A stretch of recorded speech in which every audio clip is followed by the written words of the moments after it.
Caruso. Everything's good?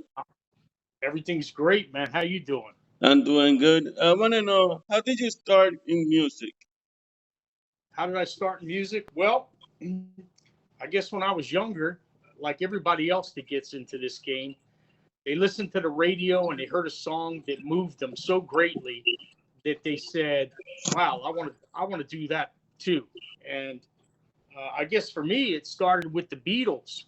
You Mm, know, yeah, listening to Lennon and McCartney write songs. The only difference between me and most other people, I think, well, not most other people, some other people, is that instead of just getting caught up and getting intoxicated by their infectious melodies, I decided to take the songs and rip them apart by the chords and the structures and learn what was it that they did to make those songs happen.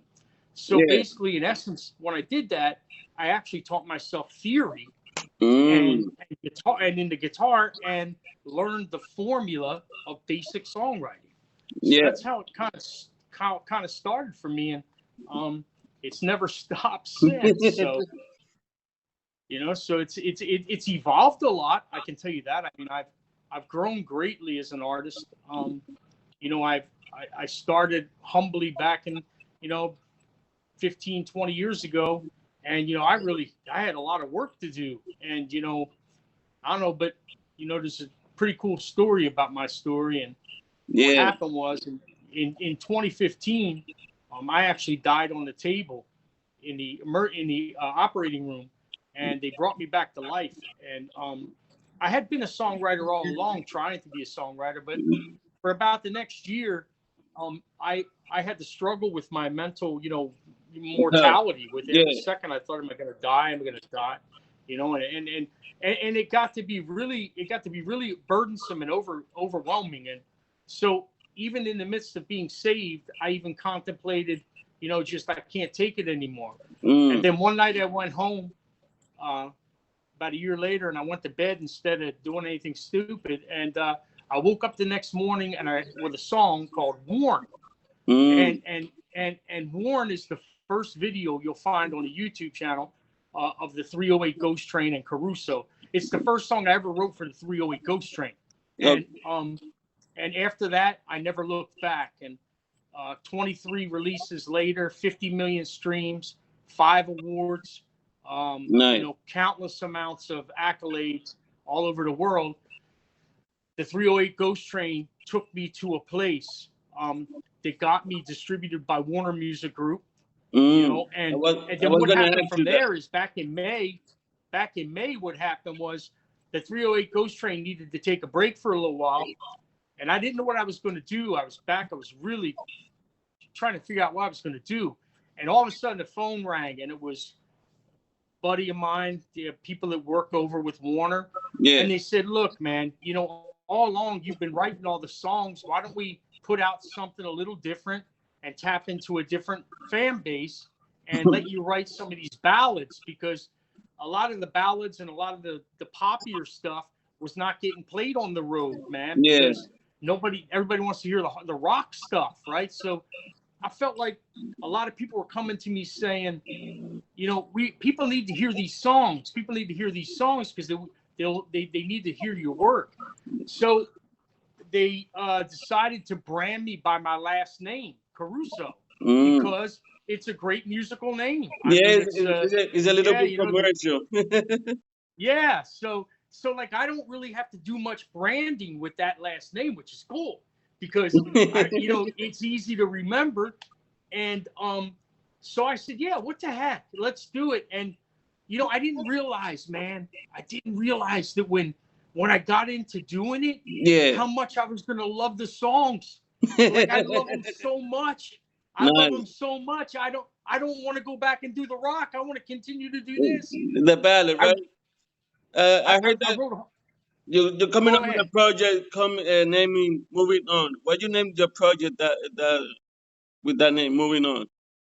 Well, it just made sense. you know, I mean, when I wrote the song "Moving On," listen, that's the title track for the album, but it's not going to come out till 2023. But in the midst of having all this, stuff going on, and all this, like, push and Yeah. pull and drag, and the stress, right? I was headed up to Angel's house. Angel Soto, he's the guitar player for 308 Ghost Train. I was headed up there to do some demos for this new project. And as I'm driving up to his house, I wrote the song in the car. And I said, wow. So I got to the house, and Angel said, hey, listen, man, I got a great bridge for that. So we did it and finished it together. But when I looked at him, I said, Angel, this is probably going to be the new deal, bro. We're probably going to go in this direction. So moving on just kind of is me saying a little bit. I'm not saying goodbye to the 308 Ghost Train because, man, we did a lot. People love the band.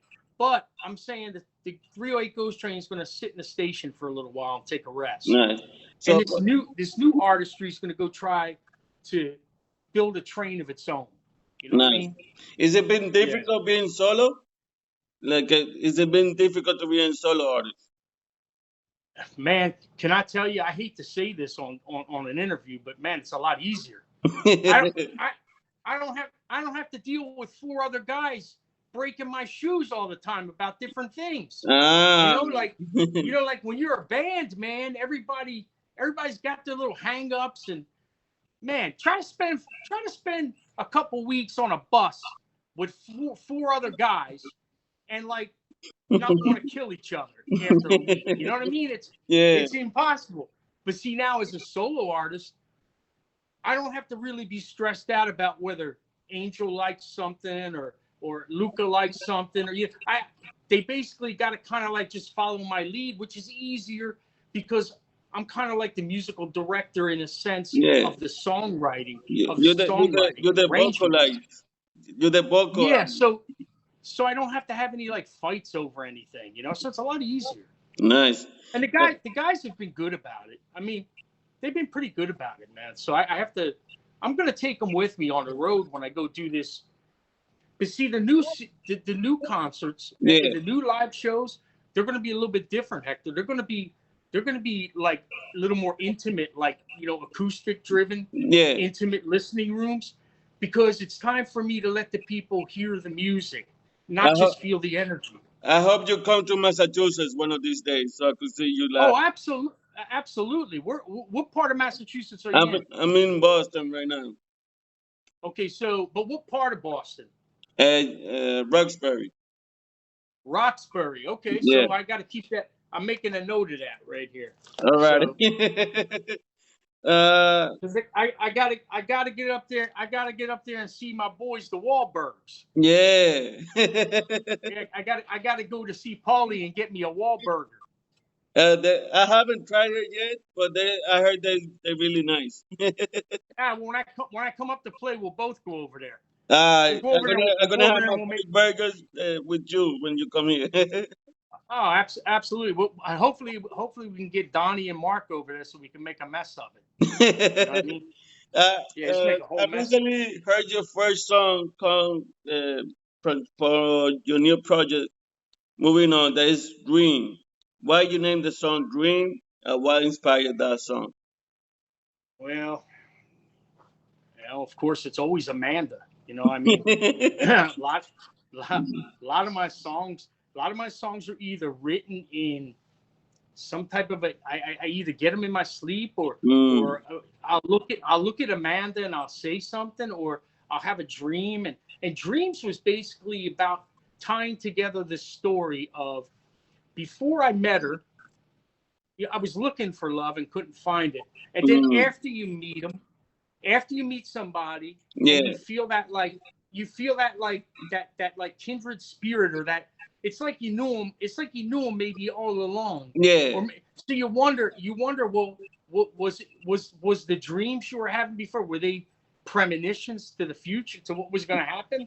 So dreams came about because of that. I mean, it's just a basic true love story, about how we always dream, man. We're always dreaming for the best for ourselves. Nice. And sometimes we don't find it, but when we do, we want to share it with the world and share our joy about it. And that's kind of where dreams came from.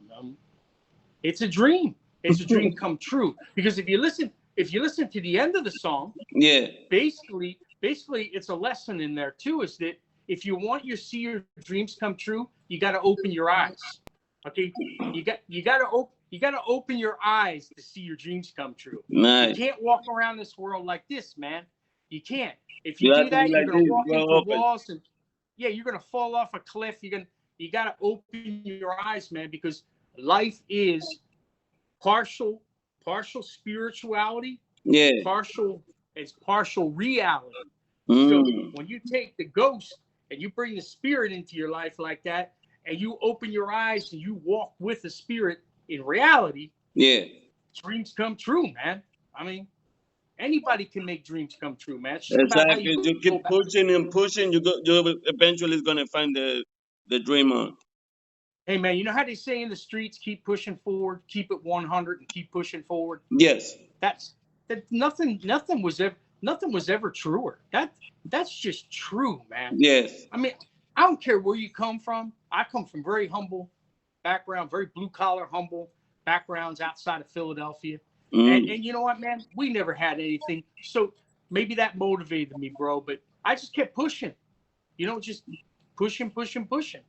And Nice. you gotta stay genuine too, man. You gotta keep it 100 a lot. Exactly. So people can respect you the same way you want them to. You have to respect them the same way you want respect for you. Yeah, and look, you know this. When you talk to a guy or a female or artist, you can see right through them. If they're not, if they're posing or fronting, or Yeah. you just get a vibe from them. You get the vibe whether they're the real Exactly. deal, or they're not. So I mean, you just have to come into this game genuine, man. A lot of Exactly. cats, a lot of cats make the mistake of presenting themselves as more than where they're really at position wise in their Yeah. career, and they actually stop themselves from getting further quicker Yeah. if they Because would have just slide in there and be thankful, humble, and there's more strength in humility than there is in arrogance. amen to So that. Amen to that. As yeah, so, I also read on your bio that you was published in 100 magazine. And yeah. I imagine the way that you feel that everybody publish your music and everybody publish your story. How do you feel Oh, when you see that? so what? Are you asking me how does it feel to? Yeah, how does it feel to be published by Okay, you broke everybody? up. Oh yeah. Well, I tell you, it's honorable, man. I mean, well, I guess for me, I'm so thankful that people even take to my artistry, that Yeah, they want to. Like, I mean, let's just take you for an example. It was very humbling for you to reach out to me and say, "Hey, man, I want to interview you." So every time somebody does that, it's an honor. I I mean, like look, your music and I wanted to find out about your music. So that the moment I figured it out, I right, went but for but it. you see for me that I'm thankful for that, because if it wasn't for you and everybody else that did the same thing, I probably wouldn't be where I am right now, and I know I wouldn't be. So you have to remember that it isn't me that just makes it; it's all of you with me that makes it happen. Because Yeah, without you guys, without the radio guys, I mean, I can't. I mean, nobody would know who I am. yeah, So it's also, I'll tell you something else it also does, and thank God for this, because what it does is it tells you in a way that you're doing something right, you're where you're supposed to be. exactly. Because yeah, if you're not meeting with that resistance where nobody's contacting you, it might be time to take a look at what you're doing. Yeah, But if people start pouring out the love for you, I think that's the way God lets us know that we're doing what we're supposed to be doing in his world for us. in the Like right we're way. yeah, we're headed down the right path. Now, Yeah, there's no guarantees, but you know how it is. You got to help him to help you. So exactly. so you and I here tonight are putting another chapter in the chapter. We're putting another story in the chapter, and there's people in Roxbury, Massachusetts tonight, and your fan bases and your listenership who are going to learn a little bit about me. And if I touch one heart tonight, then I've done what I'm supposed to do. Yes, yes, that's perfect. That's a perfect way to say it. I want to ask this question because this question I always ask everybody this question because it's my favorite.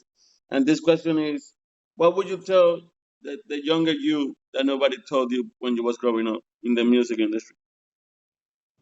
Oh, jeez. You got an hour? Go ahead, go ahead. Well, somebody, I think either Amanda or Angie, one of my team said to me the other day, they said, Anthony, you need, what do you want to tell the younger people? I said, go to school, stay in school, go to college, be a doctor, be a lawyer, because this business will chew you up and spit you out. And if you don't have the fortitude of a prize fighter, okay, it's going to be tough, okay? Now, I'm not saying don't explore your music creativity, but I'm telling you, the one thing you need to do that I didn't do in the beginning, which set me back, was learn the business part of the music business first. Before you start acting like an artist, learn how to be a publisher, a producer, a manager, a promoter. Get all those hats working too. And then do your artistry. Become a well-rounded artist. Don't go out there in the world saying, I'm going to be famous, I'm going to be this, I'm going to that, because you're probably not. Okay, if you approach it that way. So I mean, and the other thing is before you start going around tooting your own horn, master your craft. Master your songwriting craft. Every songwriter thinks his last song's the best song. Don't think like that. Think my next song's going to be the best song. I need to go more. I gotta do better. You got to change your mindset a little bit. So those are two good things to tell young people coming up. Nice. Dig into the business, man. Nice. Sales funnels, brother. Sales funnels. That's what it's all about. You got to have sales funnels everywhere. Everywhere. You never know when you got to have them all over. Nice. And forget about streaming, man. Streaming don't pay no money. Yeah, they don't pay no money no more like they used to. Nah, forget about Spotify, man. Go TikTok. TikTok's in a growth algorithm, man. Yeah. You see, people don't understand it. TikTok's in the growth algorithm, which means that until they get all their base so they can sell it off, cut it off, and raise the advertising dollars, the algorithm is set to grow. Just like Facebook was in 2007, SoundCloud was in 2014. They all started with a growth algorithm. And then once they hit the place where they felt like they can maintain, it goes to a revenue algorithm where now they cut you off from the masses and they make you purchase it. Like they take you like Facebook will only show you to your top 25 or 50 people now. Where it used to do thousands. Because they want you to boost the post. And what does boost the post do? Costs money. They make money for boosting it beyond 50. Well, take advantage of TikTok right now for the next year.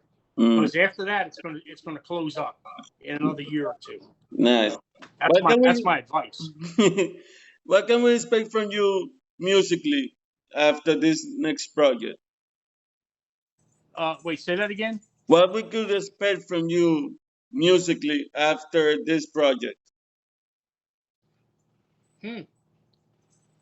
I'm not sure, man. I plan on continuing. I plan on continuing writing, and I'm going to follow this solo career for a while. I think I'm going to walk down this road hopefully for the next 10 years. And I'm always going to be here to support the movement. Man, I love you, dude. I love you for coming on. I love you for reaching out, and if there's anything I'm able to do for you and your listenership or your show, you can count on me to come, help out and promo. Send me links. Send me links to the interviews. Send me all your social media. I'll get my team on there, and they'll be supporting too, because that's what it's about. It's about building the community. Exactly. This is why I like That's to what do. This is why I like to do my little interviews, so everybody grows together. I'm saying that this is why I like to do interviews, because I like to grow this community together with everybody. Well, send me out. I'm sure you're going to post it up on. Is this live on Instagram, or does No, this go back out? no, this is gonna go to YouTube after this. Oh, okay. Yeah. Okay, so we'll do the YouTube, and then send me the link, and I'll get I'll get on there, and I'll subscribe, and get my team, get my people, and then we'll put the link on our Facebook, our Instagram. We'll push it out too, to try to help you to grow your subscription list too. Thank you so much. Monetize your channel. Thank you so much. Any last word you would like to say before we finish this interview? I just want to say, man, thank you so much, man, for having me on here today. I'm humbled and I'm honored to be on this show. I'll come back anytime you want me to. And just my puppies are fighting in the background. They know I'm on the TV. Anyway, so they're like hands. So the last thing I'd like to say is I love y'all, and please follow me. The song drops on September 23rd. That's the release date. It's out at radio now. If you listen to it and you like it, please let me know. I'm interested in what you think. So thank you. God bless, and I hope to see you soon. All right, same here. Take care. All right, bye-bye. Bye-bye.